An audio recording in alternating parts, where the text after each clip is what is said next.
Saints. How do they become saints? Who are the saints? We're going to bring 3 of our favorite to you today on Happy Hour.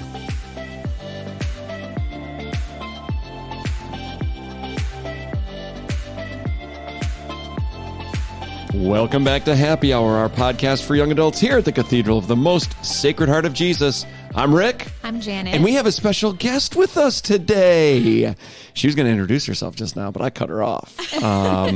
We don't have Holly with us today. No, sad day. I know, but that's okay. We have in her place a very special guest. Hi, special guest. Hey. How are you? Good. How are you? Should we just keep people guessing the entire episode and then you introduce yourself at the end? Wait, that's kind of spicy. That is. We've never done that before. Yeah, we have not done that. Are we going to do that? before. Is that a thing? Yeah, let's do it. You want to do it? Yeah. We're doing it. So we can't refer to you by name then as we do this, but that's okay. Oh, that's gonna be That's okay. hard. We'll just say, we'll point or say you or say guest or ma'am. Yeah. Or Miss Guest. Miss Guest. Oh, I like that. Yeah. That's Miss pretty good. Guest. You could call me Dr. Guest. Wow. Dr. Guest. Perhaps Senator Guest. Ooh, okay. President Why Guest. not? Why not universal ruler guest, I guess. Yeah. Yeah. Sure. Miss Universe. Oh, there we go. All right, that's it. That's the one, Miss Universe. So we thought today, Janet, Miss Universe, that we would talk about saints. We just got out of the month of November. Literally, like today we're recording, it's December 1st. Oh my gosh, So we probably should have done this a month ago, but it gave us enough time to soak in the month that is a bit devoted to saints, right? Especially at the beginning of the month. We got All Saints Day, then we got All Souls Day. So saints are right in front of us. But how do people become official Catholic saints? Ooh, I think it's like out there and some people know some things, but does anybody know all the things? I think there are some people that, especially recently, it seems like there's a real uptick with young adults Yes. about sainthood. Am I right? 1000%. It's all over my Instagram feed. In the best way. No, in the best way. Like, I just feel like young adults are much more in tune with like learning about the saints and just like knowing like what it takes to be a saint, because we are all striving for sainthood. And I think you got to know about it in order to desire it and build yourself up to like such like a virtuous like life, right? Yeah. Well, I think you also make a good point, because I think a lot of that also has to do with social media. Mm-hmm. Like, people can post and repost a lot of things about their favorite saint. And because of that, a lot of people can know a lot of things about a lot of different saints, which before, you'd either have to go read a book about that saint, or you would have to know someone who had a very, very special devotion to that saint, and you would have to ask them about that. Whereas now it's very ready at hand. Like, you can learn a lot about a lot of different saints nowadays. That's true. And that's interesting because in the initial stages of saints, like way back when it first started, early church, we didn't have a process. Well, there was a process, but it looked very different. It was, I don't know if you know this, but people would just kind of say who they thought was a saint. And if enough people were like, yeah, almost like a popularity contest, they would become a saint. Well, then you could probably imagine some stories got a little embellished, right? Mm-hmm. And some were just completely fabricated. So there had to become some, form of how we do this, especially because what does it mean when someone's a saint? If you think about the basics of that, it means that they are in heaven, and we have confirmation that they're in heaven. Well, how does that happen? How do we know who's in heaven and who's not, right? How can we possibly have confirmation? Because if we're going to call somebody a saint, you can't call somebody a saint who's in hell. Right? Like, think about that for a second. Yeah. Okay? So a saint has to be in heaven. So how do we do that? How do we know? That's why the church has steps, the process of becoming a saint. Makes sense, right? Yep. I think it does. I don't know. Do you guys know any of the process at all of sainthood? You probably know some of it for sure, right? Yeah. Well, Like, what do you think would be the first part of becoming a saint? step one, Step one. death. That's a fact. Yeah. You got to die. Mm-hmm. It's just, and we are all going to. Right.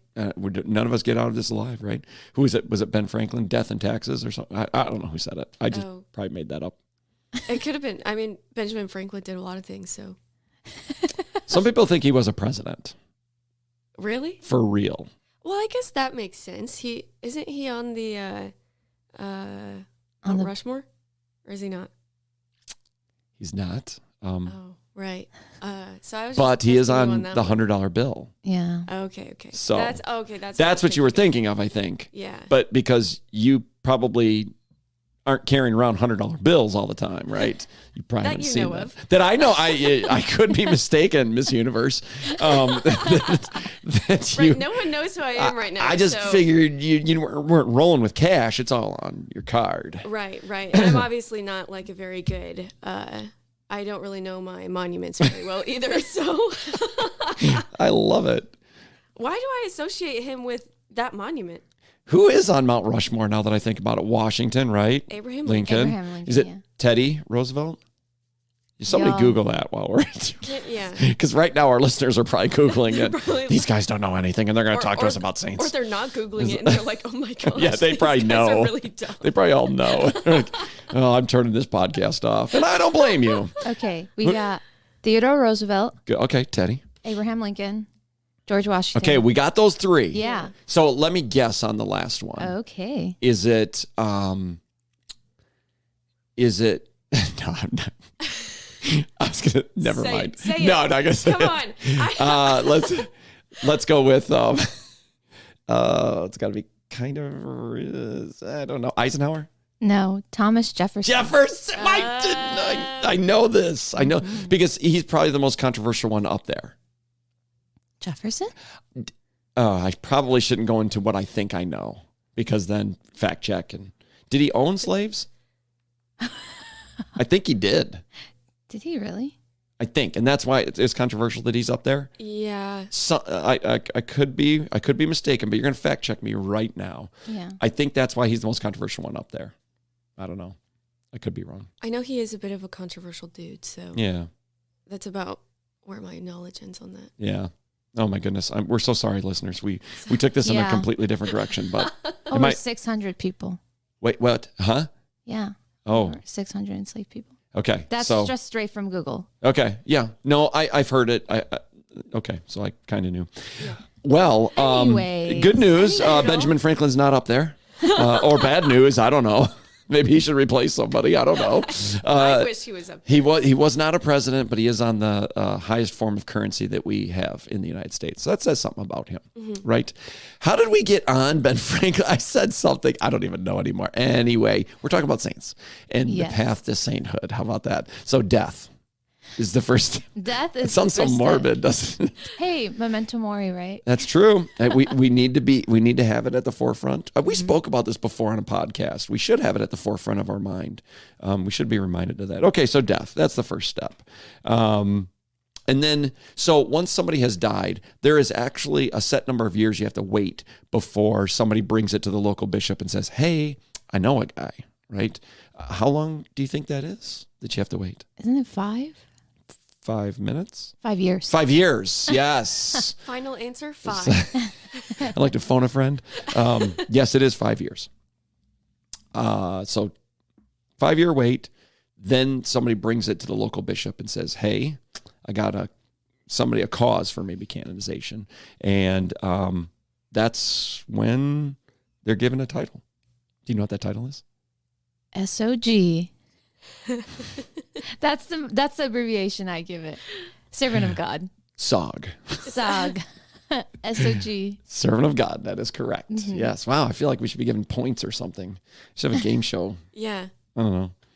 If I push the wrong button, it'll make the wrong sound. I don't want to make the wrong sound.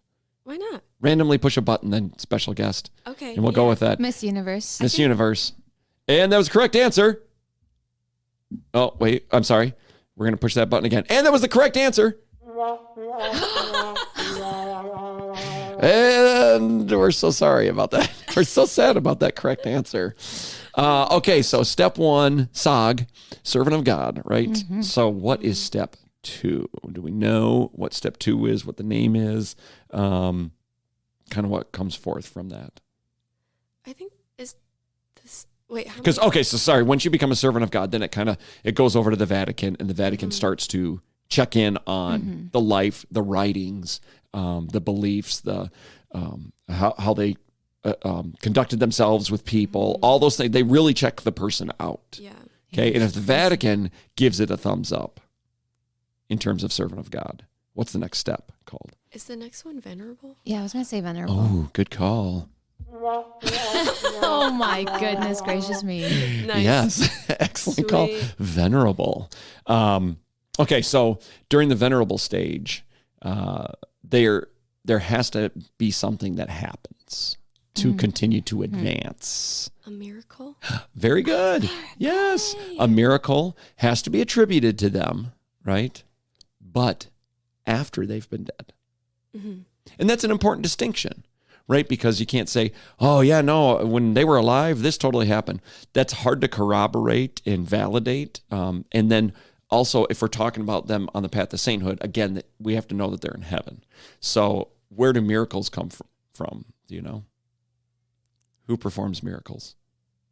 God? God. Very good answer. Good answer. I almost want to give the trombone sound again. G-O-D. I won't do it. God. It's not S-O-G, it's G-O-D. It's G.O.D. Yes. The big one. That's right.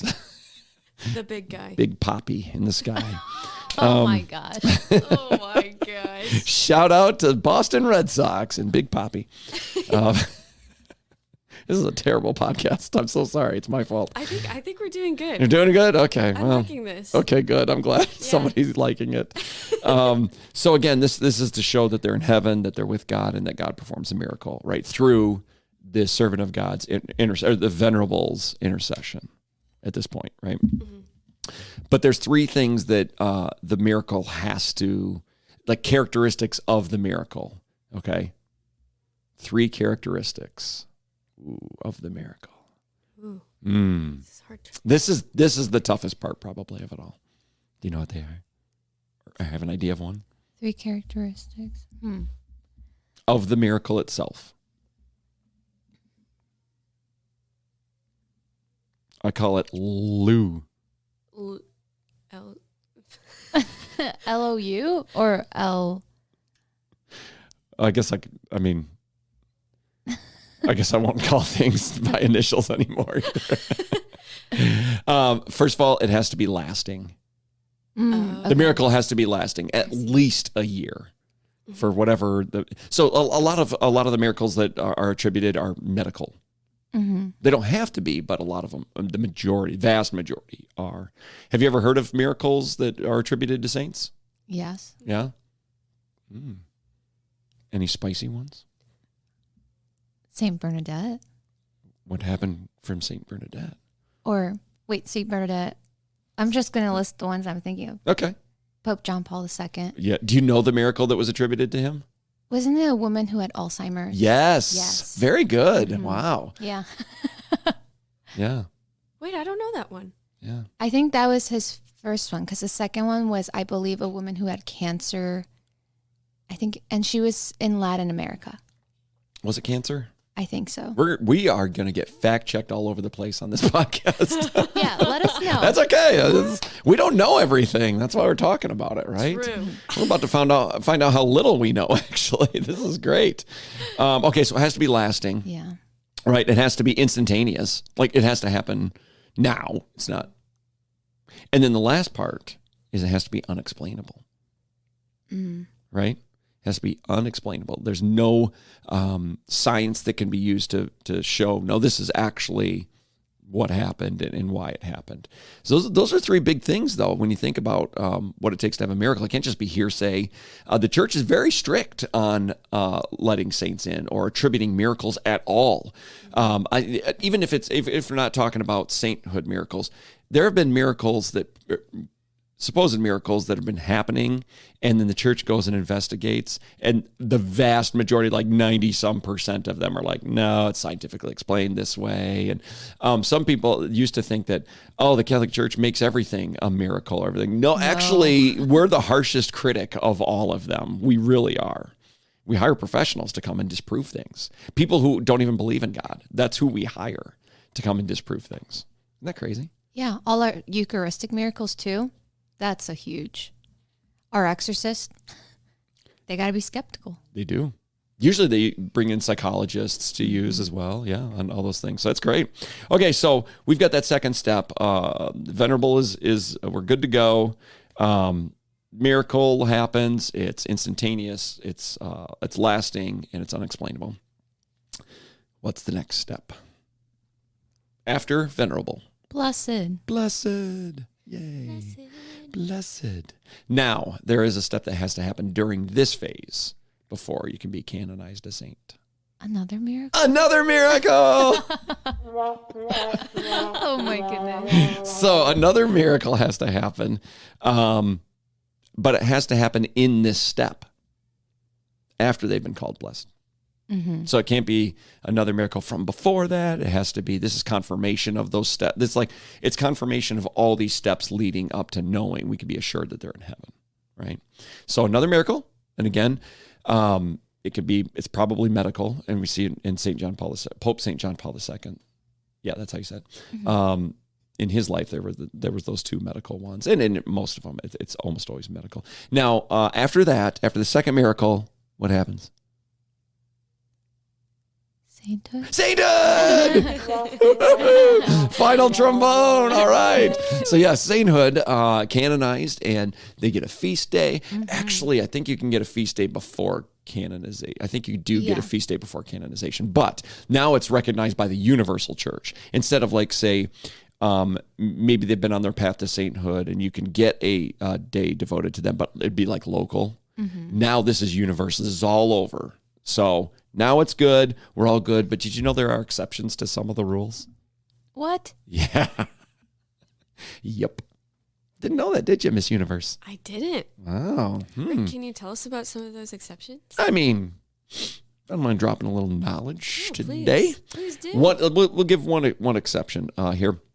The 5-year waiting period. Oh, Do you know this? I think I do. Okay, go for it. So, rule of thumb, if the person in question Mm-hmm. was a famous person, Mm-hmm. so I'm trying to think of a pope usually, Yes. for example, Mm-hmm.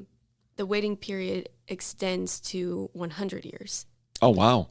I didn't know that. You didn't know that? I had no idea about That's that. yeah, that's something that we talked about in class this summer. Wow. It's a rule of thumb. Mm-hmm. It's not necessarily canon law. Yeah. But Canon law. canon law. But yeah, because they don't want to select this person Okay. based on popularity. That's what they did in the early church. Right. Yes, So that's 1000%. what It's that's a exactly reaction what to they're trying to avoid. Now, sometimes they bend that a little bit because the cause is just so obvious, Mhm. Yeah. But that's kind of usually what they try to do. I was going to go the other way with it. No way. Yeah. Pope Benedict waived the 5-year waiting period for Pope St. John Paul II. Yeah. Right? Mm-hmm. That makes sense because he's Pope St. John Paul II. Right. Yeah. And he was before that, Yeah. right? which is So the exactly 5-year who I waiting period was thinking waived. of. Yeah. Mhm. So you can completely waive it if it's obvious and clear, Right. that miracles are happening, lived the life, everything checks. You can wait, or you can waive that 5-year period. So there's a way to, kind of, I don't know, skirt the rule Mhm. a little bit. But also there's another one. You don't have to have a second miracle. What? Yep, it's true. No way. Yeah. But you're probably not going to like how that comes about. This is probably the option you're not going to choose if you want to do that. Because you see, you have to be a martyr. If you're a martyr, you only need the one miracle. You don't need the second miracle. So if you've died for your faith, then one miracle's sufficient. So, yes, we have the rules, of course, but also there are some ways to kind of advance when it's clearly obvious with the person, right? So that's how you become a saint in the Catholic Church. That's all you got to do. That's it. That's it. No big deal. Sounds pretty easy. Yeah. I mean, do. I imagine you guys will get the 5-year period waived for you too, right? Gosh. Trombone? No. But we aren't just talking about how to become saints. We've actually brought a little info of some of our favorite saints. Each of us got to choose one. It's not necessarily the one that is our absolute favorite, because that is really difficult, right? But we did want to bring to your attention maybe a saint maybe you haven't heard of, or maybe you heard of them, but you don't know anything about their life, or maybe forgot stuff about their life or anything. But we're going to bring you 3 good saints. Who wants to kick us off? Does anyone want to kick us off with that? Miss Universe? Miss Universe. Should I? I mean, you're more than welcome to if you, but we, But we've got plenty of time. tons of time. Miss Universe. Obviously. Go ahead and take your time. Why don't you kick us off, Miss Universe? Sure. Okay, so I think it's actually kind of funny that Rick, you asked me to come on the podcast for today for this particular topic because, I know some things about the church. Yes. Love the church with all my heart. I'm really bad at the saints. No, that's okay. There's a lot of them to remember. There's so many of them to remember, and I admire all of them, and I want to know all of them. And so naturally, when you try to do something like that, you forget all of them. Everything about all of them. Everything. I think a lot of people say, and a lot of young people, I think today kind of say, XYZ saints are like following me around, like these saints, they're just like attacking my life. Like they're showing me, that like they're here, they're praying for me. And I've never really felt that. So the way that I've always my relationship with the saints is very, I guess ready at hand, if that makes sense. So my favorite saints are the saint on which his feast day is May 26th. That's my birthday. Oh. So he's one of my favorite saints, and I believe and I really do think that he prays for me a lot. Simply because I was born on his feast day, and that's Saint Philip Neri. So I like him a lot. And then also my confirmation saint is Saint Elizabeth of Hungary, who again I totally believe has been praying for me my whole life. Wow. Those are kind of my saints that I've brought to the table today. That's great. So which one should I talk about? Let's choose one. Do we do eeny, meeny? No, we're going to do the one you chose for confirmation. My confirmation saint. Yeah. Okay. Saint Elizabeth of Hungary. So I chose Saint Elizabeth of Hungary because, so this might give my identity away a little bit. So okay. I chose her because that's my name. That's the name that my mother chose for me. Your first name is Saint? Yeah. Wow. So, wait, I'm a Kardashian. Oh my God. Oh my goodness. Rick brought in. Wow. My finger's right on the trombone button right now. Oh my gosh. Yeah. So, my mother chose the name Elizabeth for me, and I was named after Elizabeth, the cousin of Mary. And so that is the name that I chose again for confirmation, because I was in 8th grade and I was like, that's a cool name. Choose her. But then I started to learn more about her life. And she was a noble woman. When I was young, I was like, she's a princess. She has a crown. And yeah, I thought that it was super cool that she was this very rich young woman, and she dedicated her life and her riches to the poor, to the people who were right outside of her little castle. She lived in Hungary. Oh. Spoiler alert, it's part of her name. I live in Hungary every noon. Oh my goodness. There it is. There you go. No, that should have been the trombone. Dang it. She reached the button before I could stop her. So she had all of these things, and she dedicated all of it, and even herself, to the people who were right outside her door, who needed those things. She was also married, and I think her husband died before she did. Mm-hmm. But any hoodle, I think that that's also like a very beautiful piece of her story as well, because for a long time I thought that the only saints were like religious sisters or priests or monks. But she was married, and she's still a saint. And It's she true. was still able to dedicate her whole entire being to the Lord Mm. and be married. Because contrary to popular belief, that's kind of what marriage is for. True. So, yeah, which actually, brings about a question. I wonder who her husband was. Ooh, yeah. If anyone knows, let me know. Yeah. Is he a saint? Yeah, is he a saint? I did just recently hear a quote from, I forget the man's name, about Dorothy Day, because Dorothy Day is, they're working on her cause for sainthood. And he said, martyrs are those that put up with the saints or lived with the saints or something like that. Oh, goodness. So maybe he's a martyr. Oh, I my. don't know. Maybe he's a saint. I That's don't know. hilarious. She sounds amazing. Yeah, she is amazing. That's awesome. Yeah, I dressed up as her for Halloween one year. Oh, Best Halloween ever. nice. Yeah, I carried around a loaf of bread.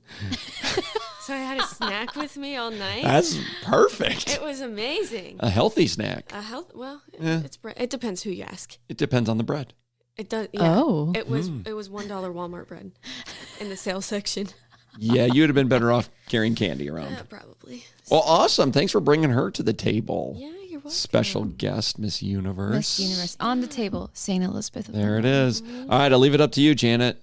Okay. You want me to go? You want to go? Oh, I thought you were telling me to go. I mean, you can Okay. go. I'll go. Okay. So, y'all, guess who I brought to the table? Do we need So, a... No, Do we need... We don't... Oh. You want to give a How's special it- do effect? it. Oh, it's Special okay. effect, do it. Special effect? Oh, hold on. I've got the perfect special effect for you to announce your saint. And the saint that you brought here today on Happy Hour is... St. Elizabeth of the Trinity. Hey! I'm so Oh my sorry, God. St. Elizabeth. You've probably never been Yeah. introduced by a drum roll and a rim shot, Oh my gosh. right? Well, I think Is that maybe safe she to loves- say, you think? That she has never been introduced in her life by a drum roll and a rim shot. Could be. I mean, there are a lot of podcasts out there. But But let's not talk about those. let's not even acknowledge that fact. I think that this is a first. I believe we're here the only today. podcast out there. I think so. Actually, you're right. Sit down, only Father one in Mike the world. Schmitz. Sit down. This is the best one. I hope he Father never Mike- hears this. Father Mike Schmitz, we would love to have you on.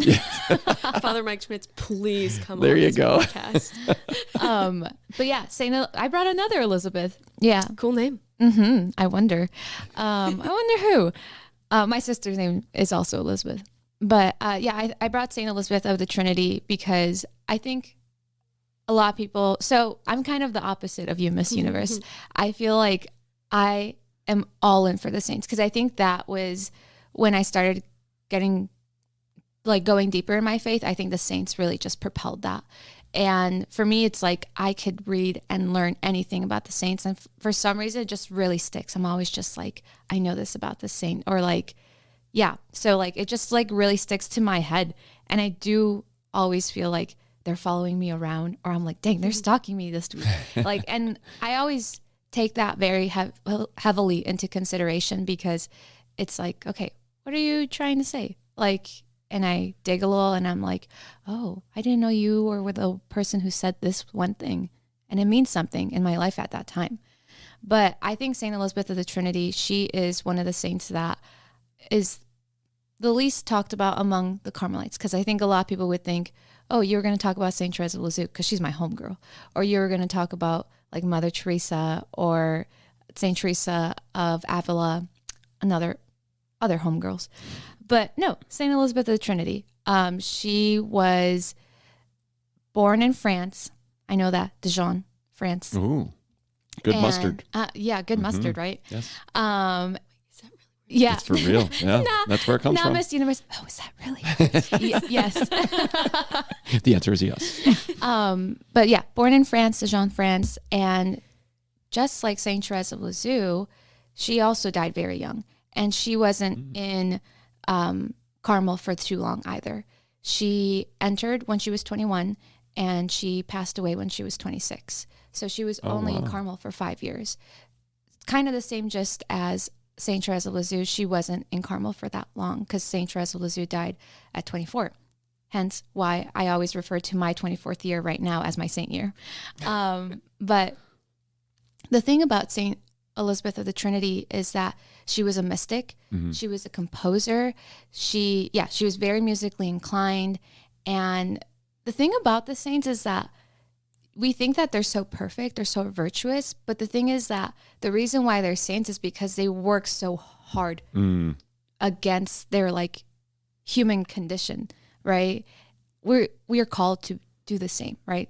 Because Saint Elizabeth of the Trinity actually had such a fiery temper, and she was known for having such a fiery temper, throwing tantrums, like all of this. And so many people from her hometown, like, knew her as like, oh, the fiery girl, right? She's the girl with road rage. Yes. Yeah, right. And, she was born in like a military family. Her father passed away when she was young. So then her mom raised her and her sister. And it wasn't, I think, until she was like 11 that she did her first communion. And that's when everyone kind of noticed a change. They were like, oh, like she's trying to like, calm her temper down, like trying to be more level headed. And then from there, it just kind of like escalated. Then she started like giving like, she was a catechist and like taught like a lot of the local like kids and like the troublemaking kids too. Like she was just able to connect with them because she understood that. That's great. Right?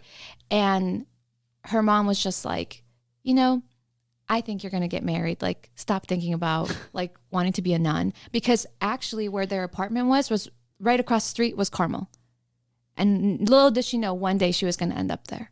Wow. And that's just like amazing, isn't it? That's incredible. And, her mom made her wait until she was 21. She was like, maybe some guy's going to come along and steal her heart. Didn't happen because Jesus already did. And then, when she was 21, she entered Carmel and was only there for 5 years. She died of Addison's disease, and she was canonized, I believe, October 16th, and her feast day is November 8th. Here's the cool thing about St. Elizabeth of the Trinity. Also, side note, if you want to look up a picture of her, one of my favorite paintings by Giovanni Gasparo, he has a painting of St. Elizabeth of the Trinity, and it is absolutely gorgeous. Ooh. Absolutely gorgeous. I highly Google recommend that. Yes, I highly recommend Googling that. But she's known for her like Latin phrase, nunc coepi, Nucoepi. Yes. That's how I was going to spell it. Yeah. I'm trying to like spell it. It's the Latin. I was like, let's see if this makes sense if I say that loud. But basically it means now I begin, right? And it's like all over her prayers. And a lot of people think that, oh, she was a mystic. A lot of mystical things happened to her. But the thing is, she was a mystic in the sense that she just had a very deep relationship with the Trinity. She just she referred to her in her writings as my three, like capital T, right? And I just think that's like beautiful because it's like there's a lot of mystics among the saints, but hers is just so like, I think silent and just like very intimate. She wasn't being levitated off of the ground like Saint Teresa of Avila asking God to put her down, right? She wasn't like having visions or like anything like that. I think she might have. Someone fact check me on that. But it was because of her deep relationship with the Trinity. And she was a composer, she was a writer. Wow. Just amazing things. That's great. Yeah, that's St. Elizabeth of the Trinity. That's awesome. Nice. She sounds pretty cool. Mm-hmm. Yeah. Cool, I guess, I didn't know her. All right, so we got St. Elizabeth, and Saint Stanislaus is who I'm bringing to the table. Woo. Yeah. Now, Saint Stanislaus, but probably a lot of people don't know about him or have ever even heard his name. They think he's Wenceslas, right? Uh-huh. Yeah, which we have a Christmas song about. Right. Do you know that song, by the way? Yeah. I had to learn Good it on King piano when I was little. Wenceslas went down on the feast Dog, of Stephen. I could play think it on the something like piano that. for you. No, Could okay. not sing it. Don't know the Sorry. lyrics. Yeah, the lyrics are a little fuzzy for me. But Saint Stanislaus, right around 1070, lived. He was the bishop of Krakow. Oh. Right? So, kind of cool. Good man, obviously. Really good man. The governor of Krakow and he did not get along because St. Stanislaus kept pointing out what the governor was doing wrong. Like illegal things that he's doing. And the governor didn't like that. So he went and found the family of this man named, I think it's Peter Miles, was his name. Peter Miles had been dead for 3 years. And Peter Miles was the one that donated a lot of the land for the church. And so now this governor decided, I know how I'm going to get back at him. He went and bribed Peter Miles's family to say that that Peter was never paid for the land. And so they brought this accusation up in court and brought St. Stanislaus to court. And when they asked all the relatives who had been bribed by the governor, nobody would stand up for St. Stanislaus. So he was going to now have to pay a ton of money on something that he already paid for and owned. And it was going to cost the church everything, right? So in a moment of genius, St. Stanislaus said that he needed to have 3 days in order to bring a witness that will corroborate his side of the story. And he was granted it. So for 3 days, he went back to the church and he fasted and he prayed. On the third day, he held Mass. There were people in church. They immediately following Mass, they all went to the grave of Peter Miles. And then Bishop Stanislaus said, open it. And so they did. And all that was left were bones, of course. I mean, it's 3 years. So he took his crozier and touched the bones. And I don't remember the exact phraseology he used, but basically in the name of Jesus Christ, the resurrected one, come back to life. And flesh started coming around the bones, muscle, everything. He became fully formed again, stood up. Stop. And then they marched through the city with Peter Miles. They clothed him after that. And then they marched through the city. Just want to make that clear. They marched him through the city right to the courthouse. And they called him forward to testify. And he said, yes, absolutely, I was paid for that money. And then he turned to his relatives and said, shame on all of you for this great sin. And you know that he paid and all this stuff. And this is witnessed by tons of people. And this isn't like it's in the 200s or 3. This is 1070. So you're going to have good court records, or at least pretty good court records. And then the case was won by St. Stanislaus, and St. Stanislaus told Peter, he said, I've been given the grace by the Lord to allow you to live for a few more years if you would like to. And his answer stunned everybody because it's still right there in front of everybody.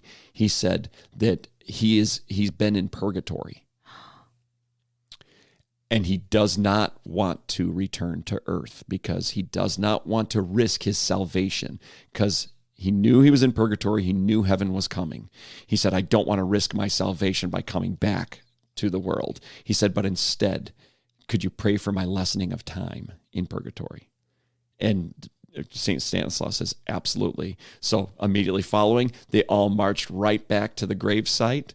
And Peter got in the grave, and St. Stanislaus had him laid down and prayed for him once again. And his body just completely went back and back to bone. And then they buried him back up again.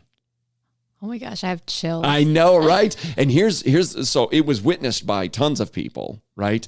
But it's also in the Vatican archives. What? Yeah, so if you want to read about it, you can actually check it out. And that, my friends, is St. Stanislaus. Total baller. Right? Like, that's pretty incredible. That's crazy. I know. I'm kind of speechless. I don't really know what to say now. Yeah, And that's okay. Roll credits. Roll credits. But what's fascinating about this, you guys, is there are so many more saints that we know nothing about. I mean, there's thousands of saints that we could be reading about. Now, there's a couple apps that you can get on your phone. Laudate is one of them that gives you a saint of the day, but it actually lists all the saints that are on that particular day. So while you may, if you read like the daily mass readings, you can usually find who the saint is of the day, but there are so many more than that one. So if you get like Laudate, I just use as an example because I know I use that one. It lists all the saints, and sometimes there's like 20 saints, and that some have more information on them than others. Some is very minimal, but some insanely incredible stories that you can read from there too. I remember reading one about, I can't remember. Anyway, it's some dog that, I don't know. I don't remember, but the saint was like burnt. I don't know. He was like burned alive or something like that, and his bones were, no, the dog was, they like burned his dog alive or something like that, and then threw the bones in the fire, and he came around and was like, get out of there. And then the bones came out of the fire and the dog came out. It was crazy. So I don't know, the validity of all of them, I'm not certain of. But what I can say is when something is in the Vatican archives themselves, you can go ahead and read about them as well. And that's something that the Vatican takes very seriously. So it's kind of cool. There are so many saints to learn about.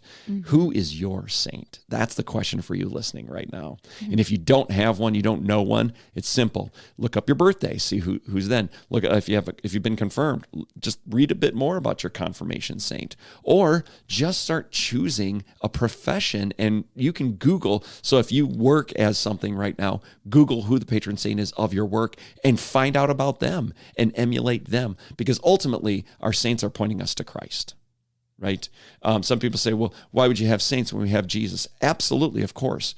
But to that end as well, like you both chose female saints. Well, Jesus was not female.